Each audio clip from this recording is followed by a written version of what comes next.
Les amis, chers compatriotes, écoutez très attentivement parce que là, c'est grave. Deux cas très graves. Écoute, Seb Agri a eu son téléphone de fouillé par le juge. Le juge a fouillé lui-même son téléphone pendant l'audience. Je te montre la vidéo. Et Ismaël Boudjekada, le juge a donné l'adresse à des mecs qui veulent le tabasser. Ouais, tu rêves pas, écoute bien. Futur avocat, il sort du barreau de Paris. Donc ils croyaient que c'était un fake. Mais non, c'est pas un fake. Donc ils sont venus, ils ont été obligés d'avouer. Mais pendant qu'ils sont partis, les juges, les jurés, je sais pas comment il faut appeler ça, il y avait deux dames et un monsieur, et ben le procureur de la République, là, ils ont été voir les deux gendarmes qui étaient à côté de moi, à 3 mètres de moi, et il leur a dit de venir fouiller mon portable. Et c'est ce qu'il a fait, le procureur de la République. De quel droit les gendarmes qui portent plainte contre moi disent au procureur de la République de fouiller mon portable. Donc il m'a piqué mon portable des mains, le procureur de la République, je vous dis bien, le procureur de la République m'a pris mon portable, est allé sur ma galerie photo, m'a fait supprimer une photo que j'avais pris les gendarmes dans le hall parce que j'ai trouvé beau, bien habillé, une tenue que je n'ai pas l'habitude de voir, je pensais une tenue pour aller dans les procès, pas possible. Donc rien de mal d'avoir pris les gendarmes dans les couloirs. Et après, il était sûr que j'avais fait une vidéo dans l'audience, qui est strictement interdit dans le tribunal, ce que je n'ai pas fait. Alors, il a été voir sur mon TikTok, il a été sur TikTok, sur mon profil. Je vous le dis bien, c'est pas des conneries, il était sur mon profil. Il a bien vu que je n'avais pas fait de vidéo aujourd'hui, que la dernière remontait à jeudi ou à vendredi, je sais pas quel jour. Donc, de quel droit des gendarmes qui portent plainte contre moi sont de connivence avec le procureur de la République qui vient fouiller mon portable? Est-ce qu'il n'y a pas abus de confiance, abus de pouvoir? J'en sais rien ce qu'il y a. Je trouve ça vraiment limite. Donc, qu'est-ce qu'il faut faire?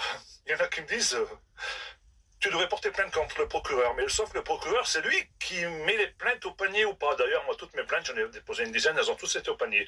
Mais Mais de quel droit un juge se permet d'aller fouiller dans le téléphone de quelqu'un? C'est une honte. Il y a des lois par rapport à ça. C'est de l'atteinte à la liberté, à la vie privée. C'est une atteinte à la vie privée.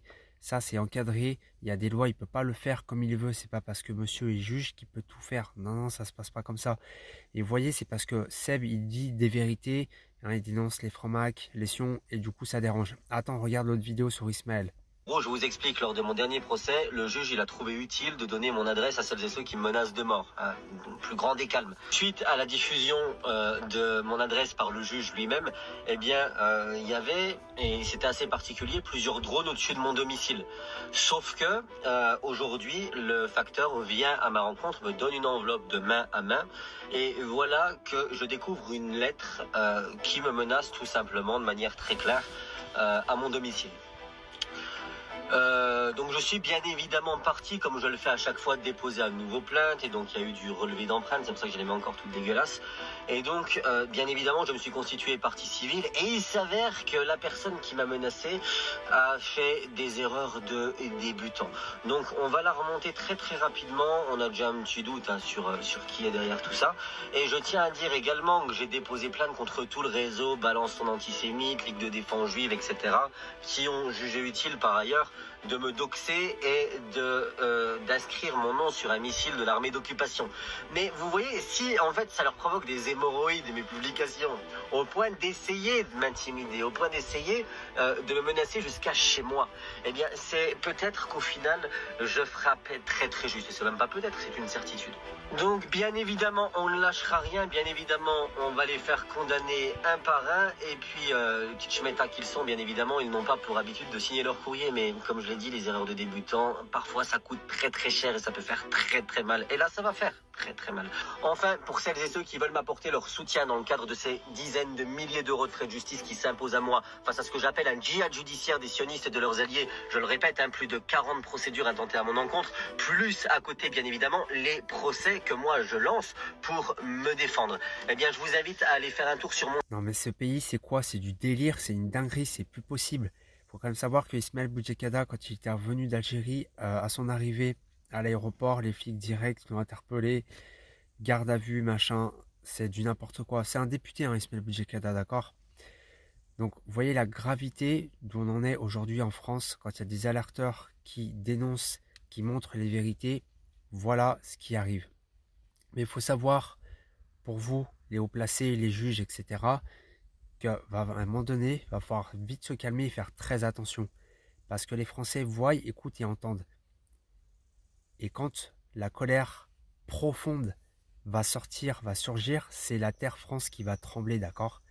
Regarde ce qui s'est passé à Nice.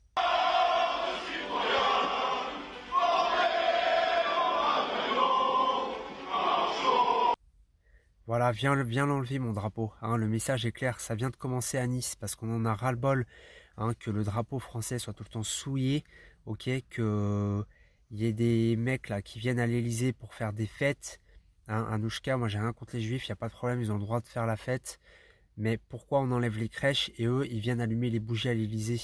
La laïcité on en fait quoi?